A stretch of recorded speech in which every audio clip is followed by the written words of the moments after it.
Hey guys, first things first, ignore the fact I look homeless. I just got home from prom. It's pretty late at night. I'm pretty tired, but the grind never stops, and I could not be bothered to change out of my undershirt, so I just slapped on some shorts, and here we are. Anyways, Beat Saber. It's a phenomenal game, one of my favorite. But let's be real, the base game can get a little bit boring after you put a lot of time into it, and unless you want to pay $1 billion for DLC, it's not an easy problem to fix. Well, good news, I just lied. Just then, you got lied to. You got clickbaited, because it is an easy problem to fix. Because I have great news, modding. Despite MetaQuest locking up their headsets like a, password-protected Excel file from 2003, there is a way to mod Beat Saber rather easily. And from my knowledge, is the only consistent way to mod it.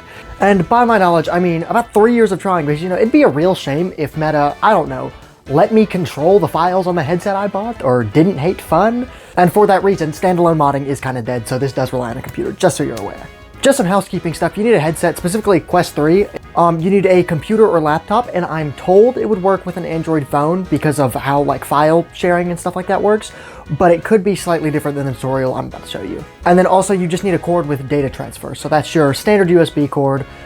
Literally just use the one you got with the headset. Okay, so to start, I want you to go in your headset, make sure you have Beat Saber installed and up to date. I should have probably mentioned, this is not pirating Beat Saber. You can't get free Beat Saber off of this, as funny as that would be. That would be illegal. Don't do that. So next, you're going to need to have developer mode installed on your Quest. I don't have a tutorial for this, but it's pretty simple from what I remember, and I'll link a few good tutorials in the description.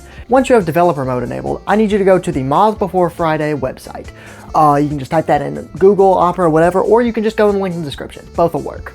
Once you're there, you're going to want to use that cable that I mentioned earlier to plug your Quest into your computer and then put your headset on. A notification will pop up on your headset that just says click to allow permissions for the computer to access the Quest, something along those lines. All you have to do is click that, and if you don't click it or you misclick, it goes away, whatever, just take the cord in, then out, and the prompt should reappear for you to click.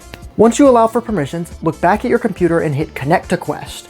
Your headset should show up on this text window up in the top left, and you just want to click it and then hit connect. After that, I want you to put your headset back on, and a text prompt will appear asking if debugging on the Quest is allowed. What that means is, hey, can this website alter your files for Beat Saber? We want to hit yes for that. But at this point, you can choose whichever version you want if you want a different version for modding. I would personally stay current just so you can keep updating, keep getting new gadgets, new gizmos, new songs, that kind of thing. But it's America, you do what you want. So after you decide which version you want, just hit mod the app. Anyways, just let that program run, and then that's pretty much it. There are a few extra mods you can put in from here as well, and I'd recommend at least taking a look from them, as they can add a lot without taking a lot performance-wise. And, you know, as long as your stuff's all adequately plugged in, decent internet, they don't take long to install, and they can add a lot. Anyways, that's about it. Yep, okay, that's it. Bye.